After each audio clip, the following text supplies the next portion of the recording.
Hi all. അപ്പോൾ ഇന്ന് നമ്മൾ ഒരു പുതിയ വീഡിയോ സീരീസ് ആരംഭിക്കുകയാണ്. അതായത് ഡിഗ്രി ലെവൽ കോമൺ പ്രിലിമിനറി എക്സാമിന് വേണ്ടിയിട്ടുള്ള എക്കണോമിക്സിൻ്റെ complete SCRTs and NCRTs cover ചെയ്യുന്ന ഒരു സീരീസിൻ്റെ ഫസ്റ്റ് വീഡിയോ ആണ് ഇന്ന്. അപ്പോൾ നമ്മൾ 7th മുതൽ, അപ്പോൾ ശ്രദ്ധിക്കുക, 7th മുതൽ 10th വരെയുള്ള SCRTസും സോഷ്യൽ സ്റ്റഡീസിൻ്റെ, അതുപോലെ തന്നെ 11th and 12th NCRT എക്കണോമിക്സിൻ്റെ 11th and 12th NCRT ആയിരിക്കും നമ്മൾ ഈ ഒരു വീഡിയോ സീരീസിൽ ഡീൽ ചെയ്യുക. അതിൻ്റെ ഭാഗമായിട്ട് ഇന്ന് ആദ്യം നോക്കുന്നത് 7th സ്റ്റാൻഡേർഡ് 7ാം ക്ലാസ്സിലെ SCRT ടെക്സ്റ്റ് ബുക്കിൽ ഫസ്റ്റ് ചാപ്റ്ററാണ്. അപ്പോൾ വരുന്ന ദിവസങ്ങളിൽ ഓരോ SCRT ടെക്സ്റ്റ് ബുക്കിൻ്റെയും ചാപ്റ്റേഴ്സ് നമ്മൾ ഡീൽ ചെയ്ത് പോകുന്നുണ്ട്. പല ആൾക്കാരും ബജറ്റ്, നാഷണൽ ഇൻകം അതുപോലുള്ള വലിയ 12th-ലെയും 11th-ലെയും ചാപ്റ്റേഴ്സ് ആദ്യം ഡിസ്കസ് ചെയ്യണമെന്ന് പറഞ്ഞു. പക്ഷെ നമ്മൾ ആദ്യം ബേസ് സ്റ്റാർട്ട് ചെയ്തിട്ട് നമ്മൾ എന്ത് ചെയ്യും, അതിലോട്ട് പോകും. നിങ്ങൾക്ക് ഏകദേശം ഒരു ഐഡിയ കിട്ടും ഈ കോൺസെപ്റ്റുകളെ പറ്റി. അപ്പം അതുകൊണ്ടാണ് 7th സ്റ്റാൻഡേർഡിൽ തന്നെ നമ്മൾ സ്റ്റാർട്ട് ചെയ്ത് പോകുന്നത്. നമുക്ക് എന്തായാലും സ്റ്റാർട്ട് ചെയ്യാം. ആദ്യം എക്കണോമിക് സോഴ്സസ് എന്നാണ് ഫസ്റ്റ് ചാപ്റ്റർ, അതായത് 5ാമത്തെ ചാപ്റ്റർ 7ാം ക്ലാസ്സിലെ സോഷ്യൽ സ്റ്റഡീസിലെ 5ാമത്തെ ചാപ്റ്റർ SCRTക്കകത്തുള്ള എക്കണോമിക് സോഴ്സസ്. അപ്പോൾ ഇതാണ് ആദ്യമായിട്ട് നമ്മൾ നോക്കുന്നത്. ഇതിനകത്ത് ആദ്യം പറയുന്നത് സമ്പൂർണ്ണ എന്ന് പറയുന്ന ഒരു പ്രോജക്റ്റിനെ പറ്റി പറയുന്നുണ്ട്. അതായത് സമ്പൂർണ്ണ എന്ന് പറയുന്ന ഒരു പ്രോജക്റ്റിന്റെ ഭാഗമായിട്ട് കളക്ട് ചെയ്തിട്ടുള്ള ഡേറ്റ താഴെ കൊടുത്തിട്ടുണ്ട്. അതായത് ഓരോ കുട്ടികളുടെയും പാരൻസിന്റെ ഒക്കുപ്പേഷൻ കൊടുത്തിട്ടുണ്ടെന്നാണ് താഴെ പറയുന്നത്. അപ്പോൾ സമ്പൂർണ്ണ എന്ന് പറയുന്ന ഒരു പ്രോജക്റ്റിനെ പറ്റിയാണ് ആദ്യം പറയുന്നത്. അപ്പോൾ നമ്മൾ ആദ്യം അത് എന്താണെന്ന് നോക്കാം. 2010 കേരളത്തിലെ ITH സ്കൂൾ, നിങ്ങൾ കേട്ടിട്ടുണ്ടല്ലോ, ITH സ്കൂൾ എന്ന് പറയുന്ന പ്രോജക്റ്റ് നടപ്പിലാക്കി. ITH സ്കൂൾ നടപ്പിലാക്കിയ ഒരു പ്രോജക്റ്റാണ് സമ്പൂർണ്ണ എന്ന് പറയുന്നത്. ഓക്കെ, സമ്പൂർണ്ണ എന്ന് പറയുന്ന ഒരു സ്കൂൾ മാനേജ്മെന്റ് സിസ്റ്റം, ഒരു സോഫ്റ്റ്വെയർ എന്ന് വേണമെങ്കിൽ പറയാം സമ്പൂർണ്ണ എന്ന് പറയുന്നത്. ITH സ്കൂളാണ് വിദ്യാഭ്യാസ വകുപ്പിന് കീഴിൽ ITH സ്കൂളാണ് ഈ ഒരു സമ്പൂർണ്ണ എന്ന് പറയുന്ന പ്രോജക്റ്റ് നടപ്പിലാക്കുന്നത്. ഈ ഒരു പ്രോജക്റ്റിന്റെ പ്രത്യേകത എന്താണ്? കുട്ടികളെ കൃത്യമായിട്ട് മോണിറ്റർ ചെയ്യുക, സ്റ്റുഡൻറ്റിനെ എന്ത് ചെയ്യുക, മോണിറ്റർ ചെയ്യുക, ട്രാക്ക് ചെയ്യുക, സ്റ്റുഡൻസിന്റെ ആക്ടിവിറ്റീസ് മോണിറ്റർ ചെയ്യുക, ട്രാക്ക് ചെയ്യുക എന്നുള്ളതാണ് ട്രാക്കിംഗ് ആൻഡ് മോണിറ്ററിങ്. അപ്പോൾ കുട്ടികളുടെ ആക്ടിവിറ്റീസ് ട്രാക്ക് ചെയ്യുക, മോണിറ്റർ ചെയ്യുക എന്നുള്ളതാണ് ഈ ഒരു സമ്പൂർണ്ണ എന്ന് പറയുന്ന ഒരു പ്രോജക്റ്റിന്റെ ലക്ഷ്യം എന്ന് പറയുന്നത്. മാത്രമല്ല ഇതിൻ്റെ ഒരു പ്രത്യേകത എന്ന് പറയുന്ന ഒരു ഡേറ്റാ ബേസ് ക്രിയേറ്റ് ചെയ്യുക, കുട്ടികളുടെ ഒരു ഡേറ്റാ ബേസ് ക്രിയേറ്റ് ചെയ്യുക. ഇനി വേറൊരു കാര്യം എന്ന് പറഞ്ഞാൽ ITH സ്കൂളിനെ പറ്റി പറയുകയാണെങ്കിൽ ITH സ്കൂളിന്റെ ഇപ്പോഴത്തെ പേര് കൈറ്റ് എന്നാണ്. നിങ്ങൾ എല്ലാവരും കേട്ടിട്ടുണ്ടായിരിക്കും കൈറ്റ്. കൈറ്റ് എന്ന് വെച്ചാൽ Kerala infrastructure and technology for education എന്ന് പറയുന്ന ഒരു കേരള സർക്കാരിന് കീഴിലുള്ള ഒരു കമ്പനിയാണ് കൈറ്റ് എന്ന് പറയുന്നത്. അപ്പോൾ കൈറ്റാണ് ഇപ്പോൾ ITH സ്കൂളിന്റെ പേര് മാറ്റി. നിങ്ങൾ സ്കൂളിലൊക്കെ പഠിച്ചിട്ടുണ്ടായിരുന്ന സമയത്ത് ITH സ്കൂൾ എന്ന് പറയുന്ന ഒരു പ്രോജക്റ്റിനെ പറ്റി കേട്ടിട്ടുണ്ടല്ലോ. അവരുടെ ഇപ്പോഴത്തെ പേര് കൈറ്റ് എന്നാണ്. ഇവരാണ് സമ്പൂർണ്ണ എന്ന് പറയുന്ന ഒരു പ്രോജക്റ്റ് നടപ്പിലാക്കുന്നത്. അപ്പോൾ ഇവിടെ കൊടുത്തിട്ടുള്ള സമ്പൂർണ്ണ വഴി കളക്ട് ചെയ്തിട്ടുള്ള ഡേറ്റ. അപ്പോൾ അതുകൊണ്ട് നിങ്ങൾ എന്തായാലും സമ്പൂർണ്ണ എന്താണെന്ന് അറിഞ്ഞിരിക്കണമല്ലോ. അപ്പോൾ സമ്പൂർണ്ണ എന്ന് പറയുന്ന ഒരു പ്രോജക്റ്റ് എന്താണെന്നുള്ള അറിഞ്ഞിരിക്കുക. 2010 അത് എന്ത് ചെയ്യുന്നത്, ലോഞ്ച് ചെയ്യുന്നത്. ഈ ITH സ്കൂള് കൈറ്റ് എന്ന പേര് മാറി പുതിയൊരു കമ്പനി ആകുന്നത് 2017. ഓക്കെ, അപ്പോൾ ഇവിടെ കൊടുത്തിട്ടുണ്ട് പല കുട്ടികളുടെ രക്ഷിതാക്കളുടെ ജോലി അന്വേഷിച്ചപ്പോൾ പലതരത്തിലുള്ള ഒക്കുപ്പേഷൻസ് കാണാൻ പറ്റി. അപ്പോൾ ഇതെല്ലാം തന്നെ, ഈ ഒക്കുപ്പേഷൻസ് എല്ലാം തന്നെ നമ്മൾ അതിന് എന്തെന്ന് പറയും, എക്കണോമിക് ആക്ടിവിറ്റീസ് എന്നാണ് പറയുന്നത്, സാമ്പത്തിക പ്രവർത്തനങ്ങൾ. ഈ തൊഴിലുകളെ എല്ലാം തന്നെ നമ്മൾ സാമ്പത്തിക പ്രവർത്തനങ്ങൾ എന്ന് പറയുന്നു. എന്തുകൊണ്ട് ഈ തൊഴിലുകളെ നമ്മൾ സാമ്പത്തിക പ്രവർത്തനങ്ങൾ എന്ന് പറയുന്നു, അല്ലെങ്കിൽ എന്താണ് ഈ ഒരു സാമ്പത്തിക പ്രവർത്തനം എന്ന് പറയുന്നത്?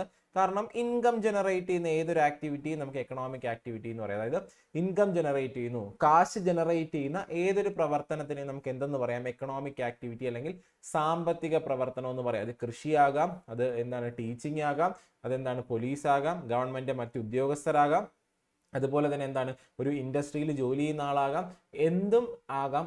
ഒരു ഇൻകം ജനറേറ്റ് ചെയ്യുന്ന ഏതൊരു പ്രവർത്തനത്തിനെയും സാമ്പത്തിക പ്രവർത്തനവും നമ്മൾ പറയുന്നുണ്ട്. അപ്പൊ നോക്കി, ഈ പറയുന്ന സാമ്പത്തിക പ്രവർത്തനങ്ങളുടെ സ്വഭാവത്തിനനുസരിച്ച്, അതാണ് ഇവിടെ പറയുന്ന ഇൻകം ജനറേറ്റ് ചെയ്യുന്ന ആക്ടിവിറ്റീസ് ആണ് എക്കണോമിക് ആക്ടിവിറ്റീസ്. ഇനി സാമ്പത്തിക പ്രവർത്തനങ്ങളുടെ സ്വഭാവത്തിനനുസരിച്ച് അവയെ നമുക്ക് പല സെക്ടേഴ്സ് ആയിട്ട് ഡിവൈഡ് ചെയ്യാം, കാറ്റഗറൈസ് ചെയ്യാം. അതായത് ഈ പ്രവർത്തനങ്ങളുടെ സ്വഭാവം, സാമ്പത്തിക പ്രവർത്തനങ്ങൾ പലതരത്തിലുള്ള പ്രവർത്തനങ്ങളുണ്ടല്ലോ, അതിൻ്റെ എല്ലാം സ്വഭാവം അനുസരിച്ച് അതിനെ നമുക്ക് പല സെക്ടേഴ്സ്, പല മേഖലകളായിട്ട്, മനസ്സിലായല്ലോ, പല മേഖലകളായിട്ട് നമുക്ക് അതിനെ കാറ്റഗറൈസ് ചെയ്യാം.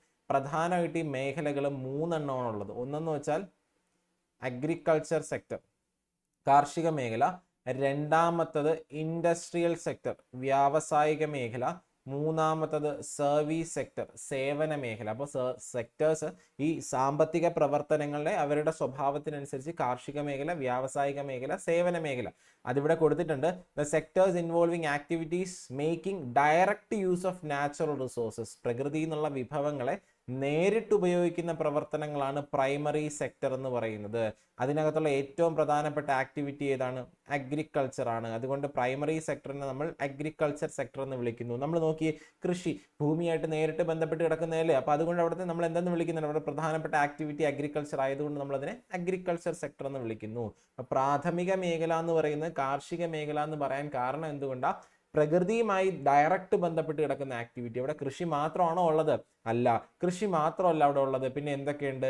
മൈനിങ് ഉണ്ട്, ക്വാറിയിങ് ഉണ്ട്. മൈനിങ്, ഖനനം, ക്വാറിയിങ്, പാറക്കോറികൾ പൊട്ടിക്കുന്നു, ഇതെല്ലാം തന്നെ അതിനകത്ത് വരുന്നതാണ്.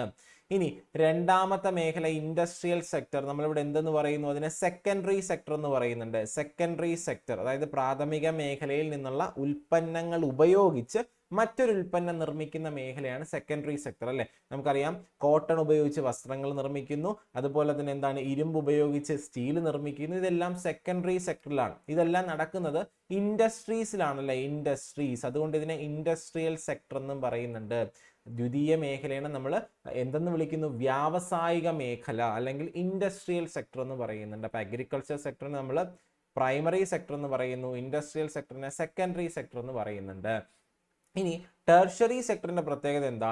ഇവിടെ നമ്മൾ കൊടുക്കുന്നത് ടെർഷറി സെക്ടറിനകത്ത് സേവനങ്ങളാണ് കൊടുക്കുന്നത്. മനസ്സിലായല്ലോ? അപ്പൊ ടെർഷറി സെക്ടറിൽ സേവനങ്ങൾ, പ്രൈമറിക്കും സെക്കൻഡറിക്കും വേണ്ടിയിട്ടുള്ള സേവനങ്ങൾ, അതായത് ഇപ്പൊ ബാങ്കിങ് അല്ലെ, ധനസഹായം കൊടുക്കുന്ന സേവനം അല്ലേ, അതുപോലെ തന്നെ ഇൻഷുറൻസ്, ടീച്ചിങ്, അതുപോലെ തന്നെ real estate, restaurant, transport, communication, ഇതെല്ലാം സേവനങ്ങളാണല്ലോ. അപ്പൊ ഇതാണ് ഏതിനകത്ത് വരുന്ന? Tertiary sector. അപ്പൊ പ്രൈമറി, സെക്കൻഡറി, ടെർഷറി സെക്ടർ, ഇതെല്ലാം തന്നെ എക്കണോമിക് ആക്ടിവിറ്റി, സാമ്പത്തിക പ്രവർത്തനങ്ങൾ നടക്കുന്നതിനനുസരിച്ചിട്ടാണ് ഈ മേഖലകളെ മൂന്നായിട്ട് കാറ്റഗറൈസ് ചെയ്തിട്ടുള്ളത് കേട്ടോ. ഇനി വേറൊരു കാര്യം നിങ്ങളോട് ശ്രദ്ധിച്ചു നോക്കിയേ, ഇത് നമ്മുടെ ഇതിനകത്ത് ഏതൊക്കെ ആക്ടിവിറ്റീസ് വരുന്നു എന്നുള്ളത് നിങ്ങളൊന്ന് അറിഞ്ഞിരിക്കുക. കാരണം ഇത് മുൻ വർഷങ്ങളിൽ ചോദിച്ചിട്ടുണ്ട്. അതായത് ഈ പറയുന്ന പ്രാഥമിക മേഖലയ്ക്കകത്ത് എന്തൊക്കെ പ്രവർത്തനങ്ങൾ വരുന്നു, ദ്വിതീയ മേഖലയ്ക്കകത്ത് എന്തൊക്കെ പ്രവർത്തനങ്ങൾ വരുന്നു, തൃതീയ മേഖലയ്ക്കകത്ത് എന്തൊക്കെ പ്രവർത്തനങ്ങൾ വരുന്നു. അപ്പൊ നോക്കിയേ, പ്രാഥമിക മേഖലയ്ക്കകത്ത് അഗ്രികൾച്ചർ ആൻഡ് അലൈഡ് ആക്ടിവിറ്റീസ്, കൃഷിയും അനുബന്ധ പ്രവർത്തനങ്ങളും. അപ്പൊ നിങ്ങൾ പല ആൾക്കാർക്കുള്ള ഡൗട്ടാണ്, ഇറിഗേഷൻ എവിടെ വരും? ഇറിഗേഷൻ എന്ന് പറഞ്ഞാൽ എന്താണ്? കൃഷിക്ക് വെള്ളം കൊടുക്കുക, ജലസേചനം. അപ്പൊ അത് പ്രൈമറി സെക്ടറിൽ വരുന്ന ആക്ടിവിറ്റിയാണ് കൃഷിക്ക് വെള്ളം കൊടുക്കുന്ന ജലസേചനം എന്ന് പറയുന്നത്. അതുമായിട്ട് ബന്ധപ്പെട്ട അനിമൽ ഹസ്ബൻഡറി അല്ലെ, കാറ്റിൽ റെയറിങ്, ലൈഫ് സ്റ്റോക്ക്, കന്നുകാലി വളർത്തൽ, പൗൾട്രി ഫാമിംഗ്, അതുപോലെ ഇതെല്ലാം തന്നെ ഏതിനകത്ത് വരുന്നതാണ്? കൃഷിയായിട്ട് ബന്ധപ്പെട്ട് കിടക്കുന്ന ഹോർട്ടിക്കൾച്ചർ, ഇതെല്ലാം കൃഷിക്കകത്ത് വരുന്ന കാര്യങ്ങളാണ്. ദെൻ ഫോറസ്ട്രി, കാടുമായിട്ട് ബന്ധപ്പെട്ട് കിടക്കുന്ന, ദെൻ ഫിഷിംഗ്, മൈനിങ്, ക്വാറിയിങ്, പാറക്വാറികൾ ഉണ്ടല്ലോ, ക്വാറികൾ, ഇതെല്ലാം തന്നെ ഇതിനകത്ത് പ്രൈമറി സെക്ടറിലാണ് വരുന്നത്. കാരണം നാച്ചുറൽ റിസോഴ്സസ്, പ്രകൃതിയുമായിട്ട് നേരിട്ട് ബന്ധം. നിങ്ങളൊന്ന് ആലോചിച്ചാൽ മതി, ഏതെങ്കിലും ഒരു പ്രവർത്തനം പ്രകൃതിയിൽ നിന്ന് നേരിട്ട് എക്സ്ട്രാക്ട് ചെയ്യുന്നു, പ്രകൃതിയിൽ നിന്നുള്ള വിഭവങ്ങളെ നേരിട്ട് എക്സ്ട്രാക്ട് ചെയ്താണ് ഒരു സാധനം ഉണ്ടാക്കുന്നതെങ്കിൽ അത് പ്രൈമറി സെക്ടർ, പ്രാഥമിക മേഖലയിൽ വരുന്നു.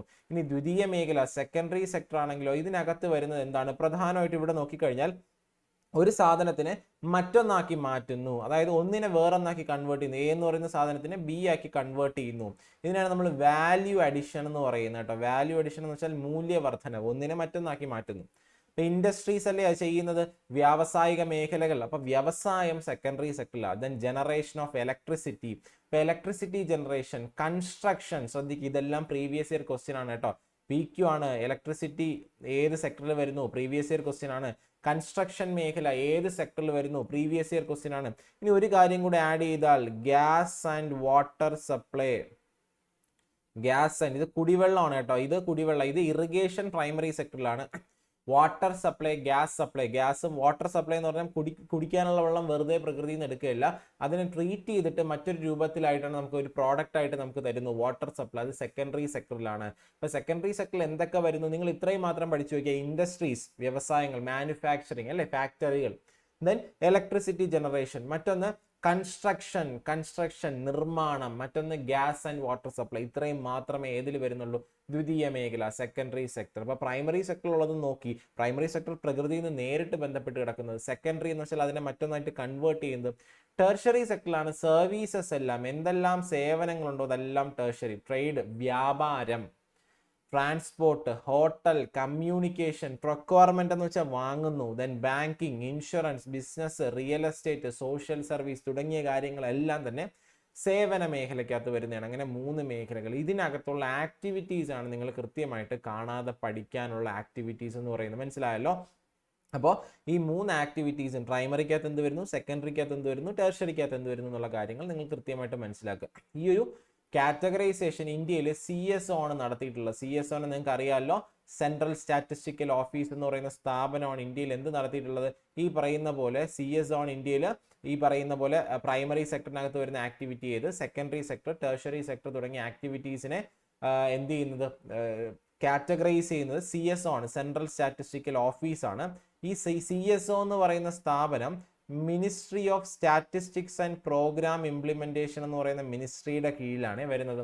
അപ്പോൾ CSO Ministry of statistics and Programme Implementation എന്ന് പറയുന്ന മിനിസ്ട്രിയുടെ കീഴിലാണ് വരുന്നത്. 2019 ഈ CSOനെ NSO എന്ന് പറയുന്ന ഒരു സ്ഥാപനത്തിന്റെ അണ്ടറിൽ ഗവൺമെന്റ് കൊണ്ടുവന്നു. 2019 CSOനെ NSO എന്ന് പറയുന്ന ഒരു സ്ഥാപനത്തിന്റെ കീഴിൽ ഗവൺമെന്റ് കൊണ്ടുവന്നു. ഇതിന്റെ പ്രവർത്തനം എന്താ? ഡേറ്റ അനലൈസ് ചെയ്യുക, കോർഡിനേറ്റ് ചെയ്യുക, ഡേറ്റ കളക്ട് ചെയ്യുന്ന, എന്നിട്ട് എന്ത് ചെയ്യുന്നുണ്ട്, പ്ലാനിങ് പേർപ്പസിന് യൂസ് ചെയ്യുന്നു. Then estimating national income. അപ്പൊ ശ്രദ്ധിക്കുക, ദേശീയ വരുമാനം കണക്കാക്കുന്നത് CSO. കിട്ടിയില്ലേ? ദേശീയ വരുമാനം കണക്കാക്കുന്ന സ്ഥാപനം ഏതാണ് ഇന്ത്യയിൽ? CSO. അപ്പോൾ ചോദ്യം വരുന്നു, ഇന്ത്യയിൽ ദേശീയ വരുമാനം കണക്കാക്കുന്നത് CSO, സെൻട്രൽ സ്റ്റാറ്റിസ്റ്റിക്കൽ ഓഫീസാണ് എന്ത് ചെയ്യുന്നത് ഇന്ത്യയിൽ നാഷണൽ ഇൻകം എസ്റ്റിമേറ്റ് ചെയ്യുന്നത് CSO ആണെന്ന് അറിഞ്ഞിരിക്കുക. ഇത് ministry of statistics and programme ഇംപ്ലിമെന്റേഷന് കീഴിലാണ് CSO വരുന്നത്.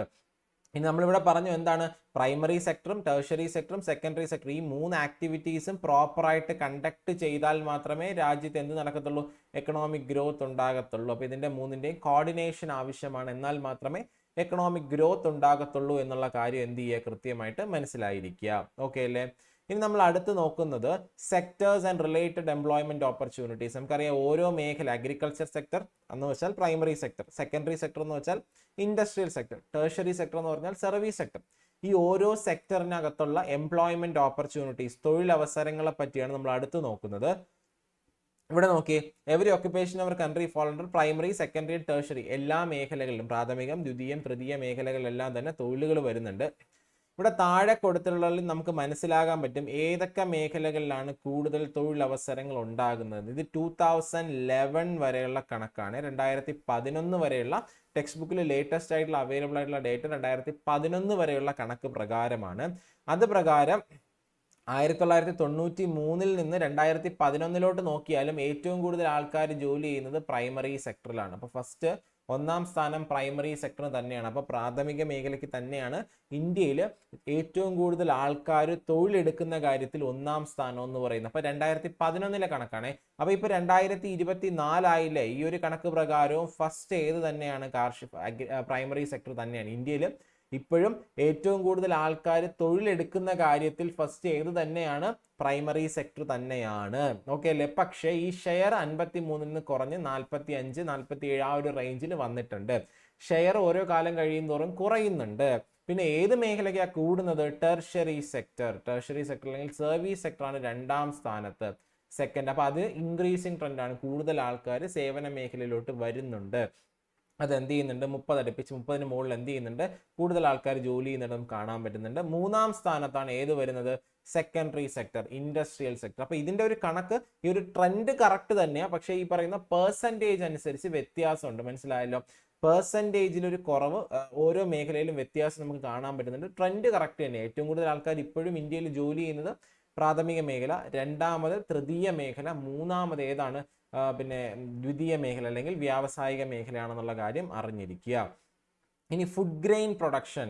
ഫുഡ് ഗ്രെയിൻസ് അതായത് ഭക്ഷ്യധാന്യങ്ങളുടെ ഉൽപാദനം ഇന്ത്യ വലിയ രീതിയിൽ പ്രാധാന്യം കൊടുക്കുന്നു. കാരണം നമുക്കറിയാം ഒരുപാട് ആൾക്കാർ നമുക്ക് അതായത് സ്വാതന്ത്ര്യം കിട്ടുന്ന മുതൽ ഇന്ത്യ ഒരു അഗ്രേറിയൻ എക്കണോമി ആയിരുന്നു. അഗ്രേറിയൻ എക്കണോമി എന്ന് വെച്ചാൽ എന്താ? അഗ്രേറിയൻ എക്കണോമി എന്ന് പറഞ്ഞാൽ കൃഷിക്ക് പ്രാധാന്യം കൊടുക്കുന്ന, ഏറ്റവും കൂടുതൽ പ്രവർത്തനങ്ങൾ കാർഷിക മേഖലയിൽ നടക്കുന്ന ഒരു രാജ്യമാണ് അഗ്രേറിയൻ എക്കണോമി.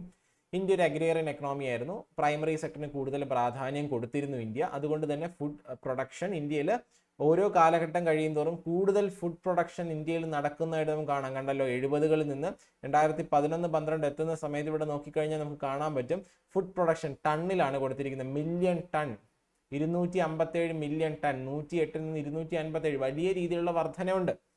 മനസ്സിലായല്ലോ? പക്ഷേ ഒരു പ്രശ്നം, ഇത്രയും ഭക്ഷ്യധാന്യത്തിൽ വർധന ഉണ്ടായിട്ടും ഇന്ത്യയിൽ സ്റ്റിൽ എന്തുണ്ട്? പോവർട്ടി, ദാരിദ്ര്യം എന്ന് പറയുന്ന ഒരു അല്ലെങ്കിൽ ഒരു സാധനം നമുക്ക് കാണാൻ പറ്റുന്നുണ്ട്. നോക്കി, അതായത് ഇവിടെ പറയുന്നുണ്ട് ഇന്ത്യ എന്ത് ചെയ്യുന്നുണ്ട്? ഫുഡ് ഗ്രെയിൻസിന്റെ പ്രൊഡക്ഷന് കൂടുതൽ പ്രാധാന്യം കൊടുക്കുന്നുണ്ട്. മനസ്സിലായല്ലോ? അഗ്രികൾച്ചറൽ എംപ്ലോയ്മെന്റ് ഓപ്പർച്യൂണിറ്റീസ് മാത്രമല്ല ഉള്ളത്, കൂടുതൽ ഫുഡ് ഗ്രെയിൻ പ്രൊഡക്ഷൻ നടക്കുന്നുണ്ട്. എന്നിരുന്നാൽ പോലും ഇന്ത്യയിൽ ദാരിദ്ര്യം സ്റ്റിൽ നിലനിൽക്കുന്നുണ്ട്. മനസ്സിലായല്ലോ? Poverty still persist in various part of India. ഇന്ത്യയിലെ പല സ്ഥലങ്ങളിലും ദാരിദ്ര്യം നിലനിൽക്കുന്നുണ്ട്. അത് എന്തുകൊണ്ടാണ് കാരണം? ഡിഫക്ട്സ് ഇൻ ഡിസ്ട്രിബ്യൂഷൻ, വിതരണത്തിന്റെ പ്രശ്നം. കാരണം പ്രൊഡ്യൂസ് ചെയ്യുന്ന സ്ഥലത്ത് നിന്ന് യഥാർത്ഥ ഗുണഭോക്താക്കളിൽ എത്താൻ വേണ്ടിയുള്ള ഡിസ്ട്രിബ്യൂഷന്റെ ബുദ്ധിമുട്ട്. മറ്റൊന്ന് low potential of individuals to purchase good. മറ്റൊന്ന് എന്താണ്? ഈ പറയുന്ന കസ്റ്റമേഴ്സ് എല്ലാവർക്കും പൈസ കൊടുത്ത് ഭക്ഷണ സാധനം വാങ്ങാൻ പറ്റണമെന്നില്ല, കപ്പാസിറ്റി ഉണ്ടാകണമെന്നില്ല. അതുകൊണ്ട് തന്നെ ഇപ്പോഴും ആൾക്കാർക്ക് ഭക്ഷ്യധാന്യം കിട്ടാതെ ദാരിദ്ര്യത്തിൽ ദാരിദ്ര്യത്തിൽ കിടക്കുന്ന ആൾക്കാർ, ഒരുപാട് ആൾക്കാരുണ്ട്. അപ്പൊ എന്താണ് ദാരിദ്ര്യം എന്നുള്ളൊരു കാര്യം നമുക്ക് നോക്കണം. ദാരിദ്ര്യം പ്ലാനിംഗ് കമ്മീഷൻ പറയുന്ന പ്രകാരം അർബൻ ഏരിയയിൽ 2100 കലോറി എന്ന് പറഞ്ഞാൽ നമ്മൾ ഫുഡ് കഴിക്കുമ്പോൾ കിട്ടുന്ന എനർജിയാണ്. അതുപോലെ ഗ്രാമപ്രദേശത്ത് 2400 കലോറി. അപ്പൊ ശ്രദ്ധിക്കുക, അർബൻ ഏരിയ നഗരപ്രദേശത്ത് 2100 ഗ്രാമപ്രദേശത്ത് 2400 കലോറി കഴിക്കാൻ പറ്റുന്ന ആൾക്കാർ, അതിന് താഴെ മീൻസ് അത്ര പോലും കഴിക്കാൻ പറ്റാത്ത ആൾക്കാർ ദാരിദ്ര്യരേഖയ്ക്ക് താഴെയുള്ളവരാണ്, ദരിദ്രരാണെന്നാണ് പ്ലാനിംഗ് കമ്മീഷൻ എന്ത് ചെയ്യുന്നത്? അവരുടെ കണക്ക് പ്രകാരം പറയും. നമ്മൾ ദാരിദ്ര്യരേഖ വരയ്ക്കാറില്ലേ, പോവർട്ടി ലൈൻ, അതിന് താഴെയുള്ളവർ BPL-ഉം അതിന് മുകളിലുള്ളവർ APL എന്ന് പറയാറില്ലേ? എന്തിന്റെ അടിസ്ഥാനത്തിലാണ്? അവർക്ക് 2100 കലോറി, നഗരപ്രദേശത്താണെങ്കിൽ അധികം ശാരീരിക അധ്വാനമുള്ള ജോലി ആവശ്യമില്ല, അപ്പൊ 2100 കലോറി ഫുഡ് കഴിക്കാൻ പറ്റുന്നുണ്ടോ? ഗ്രാമപ്രദേശത്താണെങ്കിൽ 2400 കലോറി കഴിക്കാൻ പറ്റുന്നുണ്ടോ? അത്രയും കഴിക്കാൻ പറ്റുന്നില്ലെങ്കിൽ അവർ ദരിദ്രരാണെന്ന് മനസ്സിലാകുന്നുണ്ട്. 2011-12 ഡേറ്റ പ്രകാരം 29.8 കേരളത്തിന്റെ ഇന്ത്യയുടെ ദരിദ്രരുടെ ശതമാനം എന്ന് പറയുന്നത്. നിങ്ങൾ ഇപ്പോൾ ഒരു കാര്യം ശ്രദ്ധിക്കുക, നിങ്ങൾ ഇപ്പോൾ എക്സാമിന് വേണ്ടി തയ്യാറെടുക്കുന്ന ആൾക്കാരാണല്ലോ. അപ്പൊ നിങ്ങളിപ്പം കൂടുതലും മൾട്ടി ഡയമെൻഷണൽ പോവർട്ടിക്ക് കൂടുതൽ പ്രാധാന്യം കൊടുക്കുക. നമ്മൾ ഈ ഒരു പോവർട്ടിയുടെ പ്രത്യേകത എന്താ? ഇവിടെ ജസ്റ്റ് 2100 കലോറി 2400 കലോറി മാത്രമേ കഴിക്കാൻ പറ്റുന്നുണ്ടോ, അത്രയും അതിന് മുകളിലാണെങ്കിൽ എബോവ് പോവർട്ടി ലൈൻ, താഴെയാണെങ്കിൽ ബിലോ പോവർട്ടി ലൈൻ എന്നല്ലേ പറയുന്നത്. പക്ഷെ ഇപ്പോൾ കൂടുതൽ ചോദ്യങ്ങൾ വരുന്നതും ഇന്ത്യ കൂടുതൽ ഫോക്കസ് ചെയ്യുന്നത് മൾട്ടി ഡയമെൻഷണൽ പോവർട്ടിയിലാണ്. നിങ്ങൾ കേട്ടിട്ടില്ലേ multi dimensional poverty index? National multi dimensional poverty index ഉണ്ട്, global multi dimensional poverty index ഉണ്ട്. അപ്പോൾ ഈ പറയുന്ന രണ്ട് കാര്യങ്ങൾ, നീതി ആയോഗിന്റെ national poverty multi dimensional poverty index തുടങ്ങിയ കാര്യങ്ങൾ നിങ്ങളുടെ ശ്രദ്ധയിൽ വരണം. അത് അപ്പൊ നിങ്ങൾക്ക് ഞാൻ തരുന്ന ഒരു എന്താണ്, നിങ്ങളുടെ ഭാഗത്ത് നിന്ന് ചെയ്യാനുള്ള ഒരു വർക്കായിട്ട് ഞാൻ നിങ്ങൾക്ക് തരുന്നു. അതായത് നിങ്ങൾ ഈ poverty index, multi dimensional poverty index ഉണ്ടല്ലോ, അത് global multi dimensional poverty index ഉണ്ട്, global multi dimensional poverty index ഉണ്ട്, national multi dimensional poverty index ഉണ്ട്. ഇത് രണ്ടിനെയും പറ്റി ഒന്ന് നോക്കി ഇന്ത്യയുടെ സ്ഥാനം, അല്ലെങ്കിൽ ഏതൊക്കെ പാരാമീറ്റേഴ്സ്, എന്തൊക്കെ കാര്യങ്ങളാണ് അവിടെ ഉള്ളത് തുടങ്ങിയ കാര്യങ്ങൾ നിങ്ങൾ എന്ത് ചെയ്യുക, നിങ്ങൾ അത് നിങ്ങളുടേതായുള്ള രീതിയിൽ ഒരു പഠനം നിങ്ങൾ അതിൽ കൊണ്ടുവരിക. അപ്പോൾ അത് നിങ്ങൾ ചെയ്യാനുള്ള വർക്കാണ്. ഗ്ലോബൽ മൾട്ടി ഡയമെൻഷണൽ പോവർട്ടി ഇൻഡെക്സും നാഷണൽ മൾട്ടി ഡയമെൻഷണൽ പോവർട്ടി ഇൻഡെക്സും ഇതിൽ നിന്ന് 2-3 തവണ ചോദ്യങ്ങൾ ചോദിച്ചിട്ടുണ്ട്. കൂടുതലും കറണ്ട് അഫയേഴ്സ് റിലേറ്റ് ചെയ്തിട്ടുള്ള ചോദ്യങ്ങളാണ് ചോദിച്ചിട്ടുള്ളത്. അപ്പോൾ ഇതിന്റെ പിന്നിൽ പ്രവർത്തിക്കുന്ന ആരൊക്കെയാണ്, ഇതിന്റെ പ്രത്യേകത എന്താണ്? അപ്പോൾ മൾട്ടി ഡയമെൻഷണൽ പോവർട്ടി എന്ന് വെച്ചാൽ ദാരിദ്ര്യത്തിന് ഒരു കണ്ണിൽ നോക്കിക്കാണാതെ, ഭക്ഷണത്തിന്റെ കാര്യത്തിൽ മാത്രമല്ലാതെ അവിടെ ഹെൽത്ത്, എഡ്യൂക്കേഷൻ തുടങ്ങിയ പല കോണുകളിലൂടെ നോക്കിക്കാണുന്നു. മൾട്ടി ഡയമെൻഷൻ, കുക്കിംഗ് ഫ്യൂവൽ തുടങ്ങിയ പല കാര്യങ്ങളിലും, ഇലക്ട്രിസിറ്റി തുടങ്ങിയ പല കാര്യങ്ങളിലൂടെ നോക്കിക്കാണുന്നതാണ് മൾട്ടി ഡയമെൻഷണൽ പോവർട്ടി. അത് പ്രകാരം കേരളമാണ് ഏറ്റവും കുറവ് മൾട്ടി ഡയമെൻഷനലി പൂർ ആയിട്ടുള്ള ആൾക്കാരുള്ള സ്ഥലം, ബീഹാറാണ് ഏറ്റവും കൂടുതൽ. അപ്പോൾ അത് ആ ഒരു റിപ്പോർട്ടുകളെ പറ്റി നിങ്ങൾ എന്ത് ചെയ്യുക, കൂടുതലായിട്ടൊന്ന് നോക്കുക. അതാണ് ഞാൻ നിങ്ങൾക്ക് തരുന്ന വർക്ക്. ഓക്കെ, ഇനി അടുത്ത് നോക്കിയേ, സെൽഫ് സഫിഷ്യൻസി, സ്വയം പര്യാപ്തത. എന്താണ് സെൽഫ് സഫിഷ്യൻസി ഇൻ ഫുഡ് വേണമെങ്കിൽ ചോദിക്കാം. അപ്പം അതിനു മുന്നേ എന്താണ് ഫുഡ് സെക്യൂരിറ്റി എന്ന് പറയുന്നത്? ഫുഡ് സെക്യൂരിറ്റി, ഭക്ഷ്യസുരക്ഷ നമ്മൾ മലയാളത്തിൽ പറയുന്നു. ഫുഡ് സെക്യൂരിറ്റി എന്ന് വെച്ചാൽ accessibility, availability and affordability of food. അപ്പൊ എന്താണ് ഫുഡ് സെക്യൂരിറ്റി എന്ന് പറയുന്നത്? ഫുഡ് സെക്യൂരിറ്റി എന്നൊരു ചോദ്യം ചോദിച്ചു കഴിഞ്ഞാൽ accessibility, availability and affordability of food, ഇതാണ് എന്തെന്ന് പറയുന്നത് ഫുഡ് സെക്യൂരിറ്റി. ഭക്ഷ്യസുരക്ഷ, അക്സസബിൾ ആകണം, അഫോർഡബിൾ ആയിരിക്കണം, നമുക്ക് അവൈലബിൾ ആയിരിക്കണം ഫുഡ് ഐറ്റംസ്, അതിനെയാണ് നമ്മൾ ഭക്ഷ്യസുരക്ഷ എന്ന് പറയുന്നത്.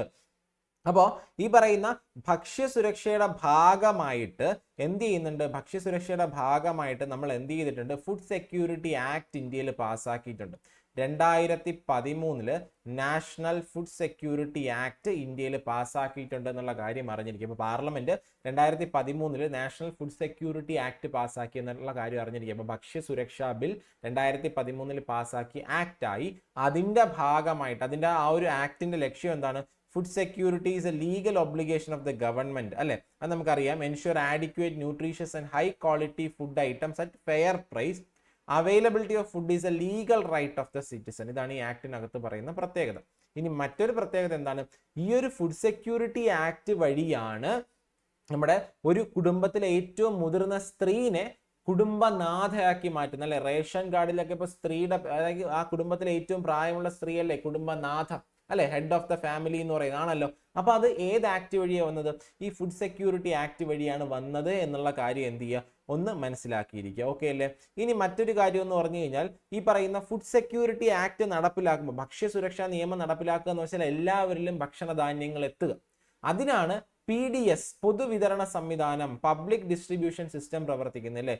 പൊതുവിതരണ സംവിധാനം, PDS പബ്ലിക് ഡിസ്ട്രിബ്യൂഷൻ സിസ്റ്റം എന്ന് വെച്ചാൽ എന്താണ്?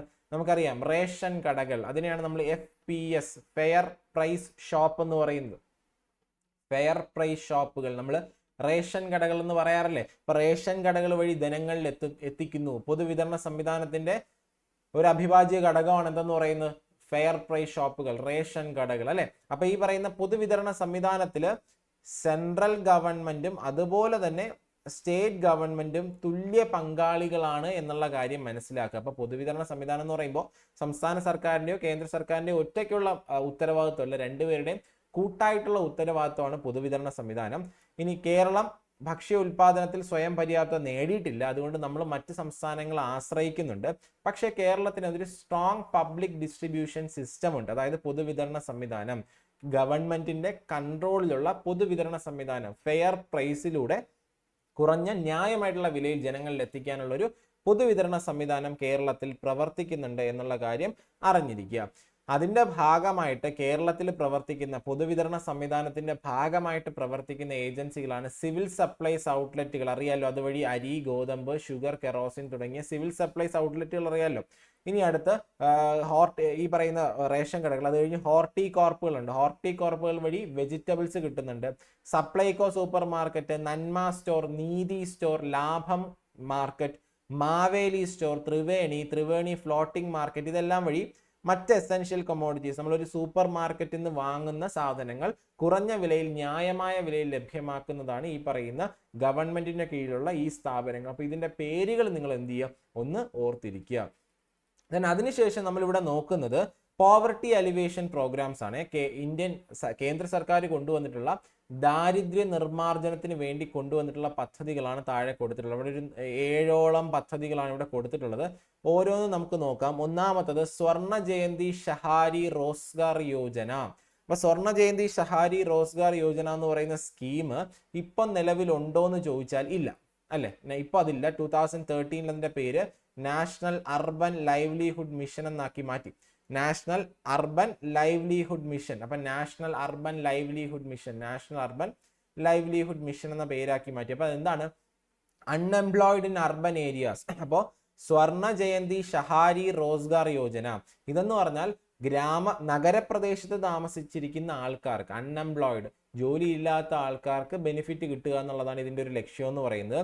ഇത് സെൽഫ് എംപ്ലോയ്മെന്റ്, സ്വയം തൊഴിൽ, സെൽഫ് എംപ്ലോയ്മെന്റും ഉണ്ട്, വേജ് എംപ്ലോയ്മെന്റും ഉണ്ട്. രണ്ട് എംപ്ലോയ്മെന്റ് ഉണ്ട്. സെൽഫ് എംപ്ലോയ്മെന്റ് സ്വയം തൊഴിൽ, സ്വന്തമായിട്ട് സ്ഥാപനം തുടങ്ങുക. വേജ് എംപ്ലോയ്മെന്റ് എന്ന് വെച്ചാൽ നമ്മൾ എന്ത് ചെയ്യുക, കൂലിക്ക് എന്ത് ചെയ്യുക, ജോലി ചെയ്യുക. അപ്പൊ സ്വർണ്ണ ജയന്തി ഷഹാരി റോസ്ഗാർ യോജന ഒരു സെൽഫ് എംപ്ലോയ്മെന്റ്, സ്വയം തൊഴിൽ കണ്ടെത്താനുള്ള പദ്ധതിയായിരുന്നു. അതിന്റെ പേരിപ്പോ എന്താക്കി മാറ്റി? നാഷണൽ അർബൻ ലൈവ്ലിഹുഡ് മിഷൻ എന്നാക്കി മാറ്റി. നാഷണൽ അർബൻ ലൈവ്ലിഹുഡ് മിഷൻ എന്നാക്കി മാറ്റി. പിന്നീട് അതിന്റെ പേര് Deen Dayal Antyodaya Yojana national urban livelihood mission എന്നാണ് ഇപ്പോൾ അതിന്റെ പേര് അറിയപ്പെടുന്നത്. അപ്പൊ എന്താണ് Deen Dayal, DAONULM, Deen Dayal Antyodaya Yojana national urban livelihood mission എന്നാണ് ഇപ്പോൾ ഇതിന്റെ പേര്. ഇനി അടുത്ത മറ്റൊരു പ്രോഗ്രാമാണ് മിഡ് ഡേ മീൽ പ്രോഗ്രാം. നിങ്ങൾ കേട്ടിട്ടുണ്ടായിരിക്കുമല്ലോ മിഡ് ഡേ മീൽ പ്രോഗ്രാം എന്ന് പറയുന്നത്. അതായത് 8ാം ക്ലാസ് വരെയുള്ള കുട്ടികൾക്ക്, ഗവൺമെന്റും എയ്ഡഡ് സ്കൂളുകളിലുള്ള കുട്ടികൾക്ക് ന്യൂട്രീഷ്യസ് ഫുഡ്, അതായത് എന്താണ്, പോഷക സമൃദ്ധമായിട്ടുള്ള ഭക്ഷണങ്ങൾ കൊടുക്കുക എന്നുള്ളതാണ് മിഡ് ഡേ മീൽ പ്രോഗ്രാമിന്റെ ലക്ഷ്യം എന്ന് പറയുന്നത്.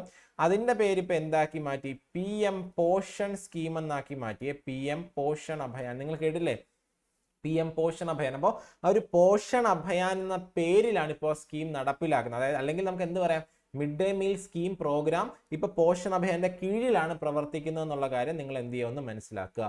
ഇനി മറ്റൊന്ന് national rural livelihood mission, NRLM, national rural livelihood mission. അപ്പൊ നാഷണൽ റൂറൽ ലൈവ്ലിഹുഡ് മിഷൻ എന്ന് പറഞ്ഞാൽ ഗ്രാമപ്രദേശത്തിലുള്ള ആൾക്കാർക്ക് എന്ത് ചെയ്യുക, അവർക്ക് സ്വയം തൊഴിൽ കണ്ടെത്താൻ വേണ്ടി സ്വയം സഹായ സംഘങ്ങൾ, കുടുംബശ്രീ പോലുള്ള സംഘങ്ങൾ വഴി അവർക്ക് സാമ്പത്തിക സഹായം എത്തിക്കുന്ന പദ്ധതിയാണ് national rural livelihood mission.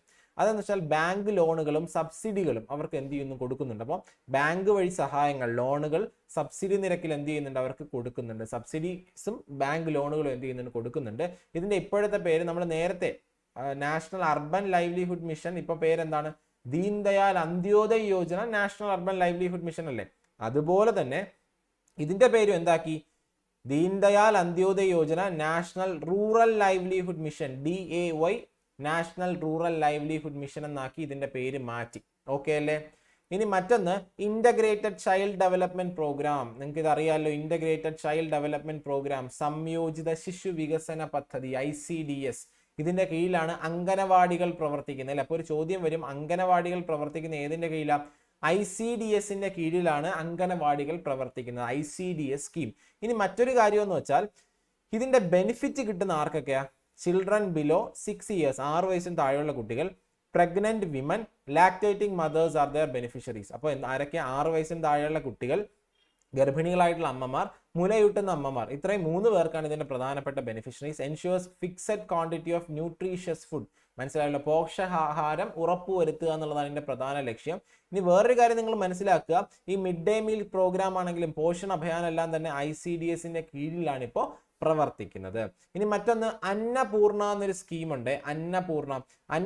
Annapurna scheme എന്ന് പറയുന്നത് 65 വയസ്സിന് മുകളിൽ വരുമാനമില്ലാത്ത ആൾക്കാർക്ക് എന്താണ്, ഭക്ഷണ സഹായം കൊടുക്കുക എന്നുള്ളതാണ് ഇതിന്റെ പ്രധാനപ്പെട്ട ഉദ്ദേശം. National Social Assistance Programme. ഇപ്പൊ നാഷണൽ സോഷ്യൽ അസിസ്റ്റൻസ് പ്രോഗ്രാമിന്റെ കീഴിലാണ് അന്നപൂർണ സ്കീം പ്രവർത്തിക്കുന്നത്. അപ്പൊ എന്താണ് ഇതിന്റെ ലക്ഷ്യം? 65 വയസ്സിന് മുകളിലുള്ള ആൾക്കാർക്ക്, വരുമാനമില്ലാത്ത ആൾക്കാർക്ക് 10 കിലോയോളം അരി റേഷൻ കടകൾ വഴി അധികമായിട്ട് കൊടുക്കുക. പ്രായമായിട്ടുള്ള ആൾക്കാർക്കുള്ള സ്കീമാണ്, ശ്രദ്ധിക്കണം.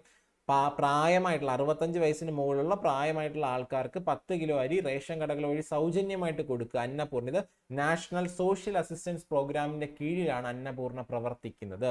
ഇനി അന്ത്യോദയ അന്ന യോജന, ഇതും തെറ്റിപ്പോരുത്. അന്ത്യോദയ അന്ന യോജന എന്ന് പറയുന്നത് എന്താണ്? അന്ത്യോദയ അന്ന യോജന എന്ന് പറഞ്ഞാൽ അന്ത്യോദയ, ഏറ്റവും താഴെ തട്ടിലുള്ള ആൾക്ക്, അവർക്ക് എന്ത് ചെയ്യുക, സൗജന്യമായിട്ട് റേഷൻ വിതരണം ചെയ്യുക. അവർക്ക് ഭക്ഷണത്തിന് വേണ്ടി വരുമാനം ഇല്ലാത്ത ആൾക്കാർ, ബെനിഫിഷ്യൽ, പൂറസ്റ്റ് ഓഫ് ദ പൂർ നമ്മൾ പറയാറില്ലേ, poorest family, below the poverty line, ഏറ്റവും താഴെയുള്ള ആൾക്കാർക്ക് കൊടുക്കുക എന്നുള്ളതാണ് അന്ത്യോദയ അന്ന യോജന. അപ്പൊ അന്നപൂർണ പ്രായമായിട്ടുള്ള ആൾക്കാർക്കാണ് ഫുഡ് ഗ്രെയിൻസ് കൊടുക്കുന്നതെങ്കിൽ അന്ത്യോദയ അന്ന യോജന ഏറ്റവും എന്താണ്, പുവർ ഫാമിലിയിൽപ്പെട്ട ആൾക്കാർക്കാണ് എന്ത് ചെയ്യുന്നത്, കൊടുക്കുന്നത്. 35 കിലോ അരി കൊടുക്കുന്നുണ്ട്. ഓക്കെ അല്ലേ? ഇനി അടുത്ത് MGNREG, നമുക്ക് എല്ലാവർക്കും അറിയാം എന്താണ്, തൊഴിലുറപ്പ് പദ്ധതി, മഹാത്മാഗാന്ധി ദേശീയ ഗ്രാമീണ തൊഴിലുറപ്പ് പദ്ധതി. ഇത് ഗ്രാമപ്രദേശമാണ്, ശ്രദ്ധിക്കണം. റൂറൽ ഏരിയാസിലാണ് എന്ത് ചെയ്യുന്നത്, 100 ദിവസം, എത്ര ദിവസം?